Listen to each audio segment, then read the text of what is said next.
Il lama e l'alpaca sono due camelidi di origine sudamericana.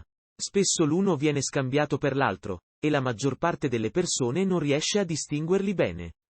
Per questo motivo Zooplanet oggi ti elencherà le differenze tra questi due simpatici animali.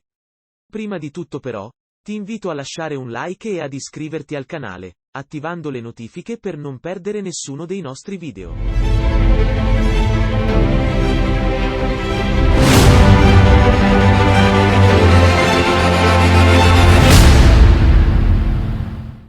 Vista la loro appartenenza ai camelidi, lama ed alpaca vengono anche chiamati cugini del cammello, e possono, a prima vista, sembrare animali simili, ma hanno varie differenze che distinguono l'uno dall'altro.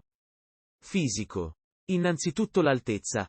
Il lama con il suo 1,80 m di altezza, per via del suo lungo collo, supera l'alpaca di qualche decina di centimetri, l'alpaca quindi risulta anche meno pesante, infatti il suo peso varia dai 45 ai 77 kg contro i lama che possono pesare dai 130 ai 200 kg.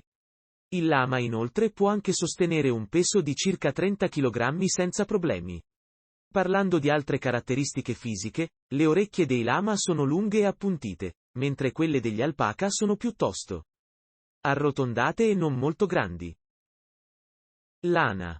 La lana dell'alpaca è molto pregiata, data la sua morbidezza e la varietà dei colori, che vanno dal bianco, più utilizzato in commercio perché facile da tingere, al nero intenso e brillante, ma la lana può essere anche marrone e grigia, attraversando ben 22 toni diversi di colore. Il lama ha una lana più grezza che si presta meno al commercio, mentre la fibra di alpaca è setosa, elastica, morbida, resistente e non infiammabile, inoltre provoca meno prurito vista la bassa presenza di lanolina. Data la sua importanza, la lana di alpaca peruviana è un simbolo di qualità nell'industria tessile internazionale. Gli alpaca vengono tosati una volta all'anno, in primavera, e un'alpaca femmina produce circa 2,5 kg di lana, mentre un'alpaca maschio può arrivare a produrre anche 4 kg di lana all'anno. Per chi è allergico alla lana di pecora, la lana d'alpaca rappresenta un'ottima alternativa, poiché è anallergica. Oltre alle sue proprietà, la fibra di lana dell'alpaca contiene anche la cheratina, utilizzata anche per i cosmetici.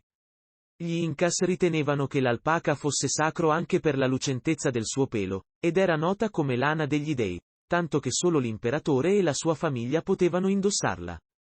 Quando un cucciolo d'alpaca è tra lo svezzamento e il primo anno di vita, la sua lana risulta ancora più leggera e brillante, e al tatto dà la sensazione di un cashmere di alta fascia.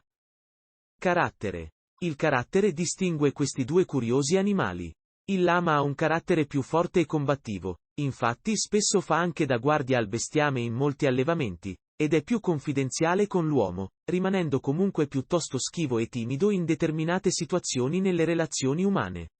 Il lama sputa quando si sente minacciato, ma anche l'alpaca ha questo modo di comportarsi, anche se in presenza dell'uomo ha generalmente un carattere timoroso e docile. Entrambi sono stati addomesticati sin dall'epoca degli Inca in Sud America. Per le loro caratteristiche geneticamente diverse, gli allevatori di alpaca cercano di tenerli in branchi separati dai lama, poiché un accoppiamento tra queste due specie provoca la nascita di vitelli geneticamente meno forti dell'alpaca. Habitat. Per l'habitat abbiamo due situazioni simili. L'alpaca preferisce praterie, montagne e savane. Il lama invece ama stare sulle montagne fino ai 4 km sul livello del mare nelle regioni con climi secchi, aridi o temperati. Possiamo trovare il lama in Perù, Bolivia, Cile, Ecuador e Argentina. L'alpaca invece ha trovato casa, oltre che nel Sud America, anche in Olanda, negli USA, in Australia e in Nuova Zelanda. Sono presenti anche allevamenti di alpaca in Europa, poiché sono animali che sanno adattarsi a diversi climi. Prezzi. Gli alpaca hanno due razze principali, Suri e Wakaia il più noto. Entrambi le fibre di queste razze sono ricercate e hanno un buon mercato, col prezzo di 100 euro circa al chilo, contando i cambiamenti del mercato. Nell'alpaca Wakaia il pelo è arruffato e cresce perpendicolarmente al corpo dell'animale, rendendolo gonfio all'aspetto. Nei Suri invece il pelo cresce verso il basso ed è lungo all'aspetto. Un'alpaca costa sui 6.000 o 7.000 euro, mentre i lama costano molto meno, poiché utilizzati, come detto prima, come guardia o animali da trasporto, il prezzo di un lama può variare tra i 600 e i 1500 euro, con gli esemplari femminili che possono arrivare anche a 3000 euro. Simbologia. Parlando di simbologia, il lama è un animale dai grandi misteri. Vive per servire, ed è uno dei rari animali che difficilmente cambia nell'arco di una e più vite umane. È da considerarsi come protettore nel fisico, nella materia, nella proprietà privata, nelle cose a cui si tiene veramente. Il lama è stato utilizzato nel primo stemma nazionale del Perù e dal 2004 è presente in quello della Bolivia, oltre agli scudi delle città cilene Calama e Putre. Il popolo Moche mise i lama e le loro parti nelle sepolture di persone importanti, come offerte o disposizioni per l'aldilà. In commercio sia lama che alpaca vengono rappresentati tramite peluche, tazze, portachiavi e altri prodotti, soprattutto per le loro tenere sembianze, infatti, entrambi sono diventati recentemente animali di tendenza nel mondo del commercio. Siamo arrivati alla fine di questo video, dove abbiamo visto le differenze tra lama ed alpaca, con qualche curiosità che potrà farvi apprezzare questi due simpatici animali. E tu, conoscevi queste differenze? Hai mai visto un lama o un'alpaca? Faccelo sapere nei commenti e ricordati di lasciare like al video se ti è piaciuto.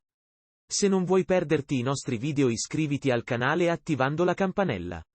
Ci vediamo presto con un nuovo video su Zooplanet.